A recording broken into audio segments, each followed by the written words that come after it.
सभी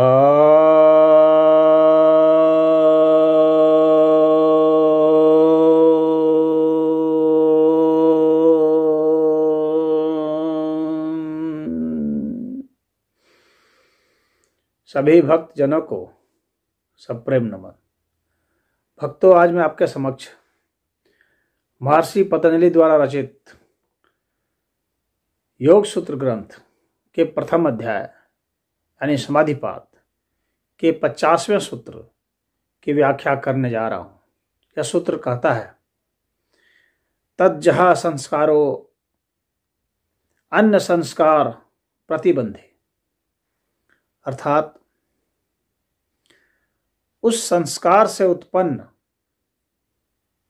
तत्व यहां पर जो आया है, प्रयोग हुआ है। इसके पहले जो संस्कार की बात हुई थी, ऋतंभरा प्रज्ञा की बात हुई थी, तो उस संस्कार से उत्पन्न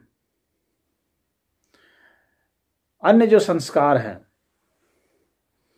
वे सब प्रतिबंधित हो जाते हैं, बाधित हो जाते हैं। यानी हम जो कुछ भी काम करते हैं उन कार्यों से संस्कार, चित्त पर संस्कार उत्पन्न होते हैं। इम्प्रेशन, संस्कार मतलब इम्प्रेशन उत्पन्न होते हैं। एक छवि बनती है, एक ध्वनि की छवि, हर चीज की छवि। यानी छवि का मतलब सिर्फ इमेज से मतलब नहीं है।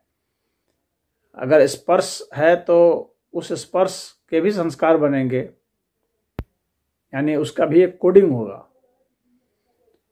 स्वाद के भी संस्कार बनेंगे, जो हम सूंघते हैं उसके भी संस्कार बनेंगे।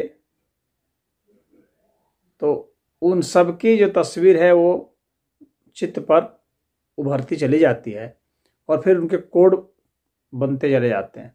फिर उन कोड के और भी कोड बनते हैं, सूक्ष्म कोड।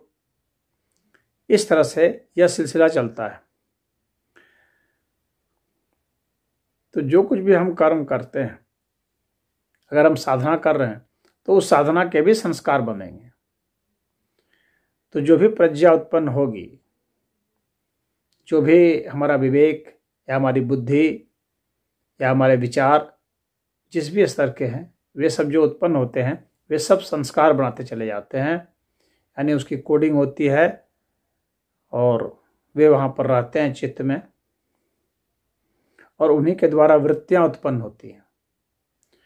जो कुछ भी हम करते हैं उन्हीं के जरिए करते हैं। वे एक तरह से प्रेरणादायक होते हैं, वो एक तरह से कैटलिस्ट का काम करते हैं और वे प्रेरित करते हैं, हम लोग को एक्टिवेट करते हैं। तो जो समाधि है उसके भी संस्कार बनते हैं, और समाधि के जो संस्कार बनते हैं फिर उसके संस्कार भी कुछ हमें समाधि जनित ही कुछ कर्म कराते हैं। और इस तरह से धीरे धीरे, चूँकि ये निर्मल होते ज़्यादा, तो हमारे जो पहले जो संस्कार हैं जो बुरी प्रवृत्तियों के कारण हुए थे, उनको ये धीरे धीरे निकालते जाते हैं, खंगालते जाते हैं, क्योंकि ये निर्मल होते हैं। ऐसा तब तक करते हैं जब तक कि चित्त शुद्ध निर्मल ना हो जाए और हम निर्विचार समाधि में न उतर जाए। जब निर्विचार समाधि में उतर जाते हैं तो हमारा चित्त और निर्मल हो जाता है, और उसकी वजह से ऋतंभरा प्रज्ञा की हमें प्राप्ति होती है, लाभ होता है। और फिर उसके भी संस्कार जो हैं वे बनते हैं। और वे क्या करते हैं कि ये जो व्युत्थान के संस्कार थे, यानी ये सब जो संस्कार उभर रहे थे, जो हमारे इंद्रियों के जरिए या हमारे धारणा के जरिए या ध्यान के जरिए या समाधि के जरिए, इन सभी संस्कारों को दबा देते हैं, समाप्त कर देते हैं, खंगाल देते हैं। तो इसके कारण क्या होगा कि हमारा चित्त शुद्ध निर्मल हो जाता है, और हम पहले की जो भी प्रेरणाएं थी और उसके प्रति कोई आकर्षण नहीं रह जाता, और चित्त हमारा शुद्ध हो जाने के कारण अब वे संस्कार हमें प्रभावित या दुष्प्रभावित कहें तो वे नहीं कर पाते हैं।